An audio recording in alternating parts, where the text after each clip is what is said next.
PUBG और counter strike के दौर में अभी भी कुछ नौजवान ऐसे मौजूद हैं जो ग्राउंड के अंदर खेलते हुए अपने मुल्क और अपने इलाके का नाम रोशन कर रहे हैं। पाकिस्तान के कौमी स्टार यूनुस खान के ही इलाके से एक और उभरते हुए खिलाड़ी इस वक्त हमारे साथ मौजूद हैं। हम आशिक से बात करेंगे और उनकी ज़िंदगी और क्रिकेट के हाल के बारे में जानेंगे।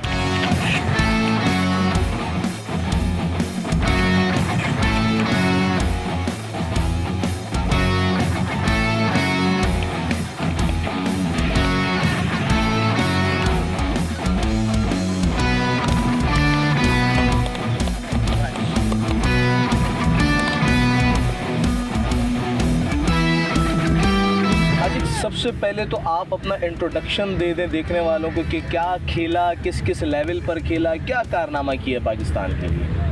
हाँ, सबसे पहले तो अस्सलाम वालेकुम जो भी देख रहे हैं मेरे दोस्त या कोई भी जानने वाला। तो सबसे पहले मैंने स्टार्ट की थी शील्ड टाउन जिमखाना से। ये पीसी ग्राउंड है हमारा, ये अभी यूनुस भाई ने बनवाया था उधर है, लेकिन अभी उधर मैच हो रहा था इस वजह से हम उधर नहीं जा सके। तो सबसे पहले इधर शील्ड टाउन जिमखाना से स्टार्ट की थी मैंने। मैं था आई थिंक अंडर 10, सही है, अंडर 10 था। उसके बाद यहाँ से शुरू की, फिर यहाँ से खेलते खेलते अंडर 15 खेली, अंडर 17, अंडर 19, सही है। फिर उसके बाद मैं ठट्टा से खेला क्रिकेट। ठट्टा जाके खेला, ठट्टा में मैंने अंडर 19 खेली, वहाँ से अच्छी परफॉर्मेंस की थी, मेरे को नेशनल बैंक में लिया। ठीक है, अलहमदिल्ला वहाँ नेशनल बैंक की तरफ से अंडर 19 रीजन डिपार्टमेंट होती थी उस टाइम 2012 में, तो वहाँ से मैं खेला। सही। उसके बाद फिर मैंने अलहमदिल्ला ठट्टा से सीनियर डिस्ट्रिक्ट होती है हाल पाकिस्तान, वो खेला। उसके वहाँ से मैंने पूरे पाकिस्तान में टॉप किया। 5 मैचों में 48 आउट किए थे, 300 रन किए अलहमदिल्ला। तो वहाँ से मुझे हबीब बैंक में पिक किया। ठीक है, हबीब बैंक उस टाइम बहुत बड़ा डिपार्टमेंट था पाकिस्तान का। इधर सरफराज, क्या नाम है, इमरान फरत, उमर गुल, हुमायूं फरत, सही, और बहुत से नाम, अब्दुल रहमान जो मेरे आगिल भी रहे, उन्होंने बहुत सपोर्ट किया मुझे वहाँ पर। अच्छा, ये इतना जो एक लंबा ट्रैवल था, अब आप पीसीबी का हिस्सा है, ये बड़ा आसान था या ये सफ़र कुछ मुश्किल था? आपके कुछ दोस्त बता रहे थे, ख़ासतौर पे इब्तिसाम ये कह रहे थे कि नंगे पैर भी खेला, स्कूल शूज़ में भी खेला, तो ये क्या आसान सफ़र होता है या मुश्किल है?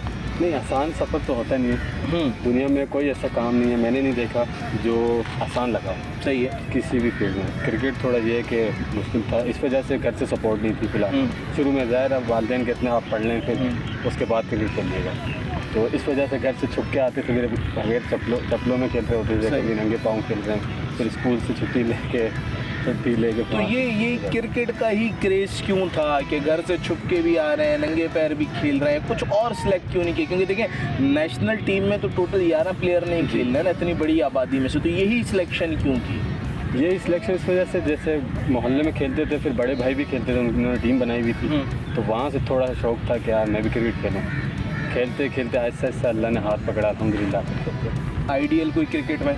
आइडियल अभी तो फिलहाल यूनुस भाई हैं हमारे। यूनुस भाई सिर्फ इस वजह से कि उन्होंने ग्राउंड वगैरह बनवा कर दिया है या नहीं, यूनुस खान इस वजह से है क्योंकि वो भी एक स्ट्रगल करके निकले। सही है, हम भी एक नीचे से, वो भी नीचे से निकले, और जिस तरह उन्होंने मेहनत की, हमारी भी कोशिश है उसी तरह मेहनत करके अब पाकिस्तान। अच्छा, अक्सर हम टीम्स में सुनते हैं पॉलिटिक्स होती है, ये इसका फेवरेट है, वो उसका फेवरेट है, सिलेक्शन होती है, नहीं होती, क्या समझते इस पूरी सिचुएशन के अंदर अभी भी चार्म है, चांसेस है लड़कों के आगे जाने के? मैंने जो अब तक खेले, ना मेरी सिफारिश है ना कुछ है, मेहनत, सिर्फ आप मेहनत करें, 100% अपना दें, बाकी अल्लाह का अल्लाह। अच्छा, ये भी बताइए ज़्यादा फोकस किस पे, बॉलिंग पे, बैटिंग पे? बॉलिंग पे, उसके बाद बैटिंग। बॉलिंग पे, उसके बाद ऑलराउंडर वाली भी। अच्छा, एक ये चीज़ बताएं कि पहले दौर में हम ये देखते थे कि पाकिस्तान के अंदर अक्सर प्लेयर वो होते थे जो वन साइडेड थे, या तो प्रॉपर बॉलर थे या प्रॉपर बैट्समैन थे। अब ये रुझान क्यों आ रहा है कि जो भी प्लेयर है वो दोनों साइड पर क्यों खेल रहा है, एक पर फोकस क्यों नहीं है? क्योंकि अब होगी क्रिकेट होगी कमर्शियल, हर कोई देखना चाहता है अपनी टीम को अच्छे से अच्छा। सही। तो नीचे से डेप्थ में भी बैटिंग करवाई जाती है ताकि हमारी टीम में अगर कोई चांसेस हो जीतने के तो वो नीचे से हमें जितवा। अच्छा, तो मतलब इस पूरी सिचुएशन से हमें ये लग रहा है कि आपका जो इरादा है वो अरेंज मैरिज का ही है? जी अल्हम्दुलिल्लाह, मैं मैरिड हूँ। अच्छा, मैरिड है, तो मैरिड होकर भाई कैसे टाइम निकाल ले तू? घर वाले परेशान नहीं है? नहीं, घर वाले काफ़ी सपोर्ट करते हैं अभी। सही है, वाइफ काफ़ी सपोर्ट करती है। ठीक है, हाँ आप चलें, ठीक है। अच्छा, ये बड़ी एक अच्छी बात है कि मैरिड होने के साथ ये भी आप स्ट्रगलिंग फेस में है, तो ये तो दोनों तरफ आपको स्ट्रगल करनी पड़ रही है, घर को भी चलाना पड़ रहा है और क्रिकेट की तरफ भी आना पड़ रहा है। ऐसा ही है, लेकिन इसी मेहनत के आगे मेहनत करेंगे तो आगे चला। अच्छा, कहाँ तक का इरादा है? नेशनल टीम तक जाने का तो ख्वाब हर किसी का होता है।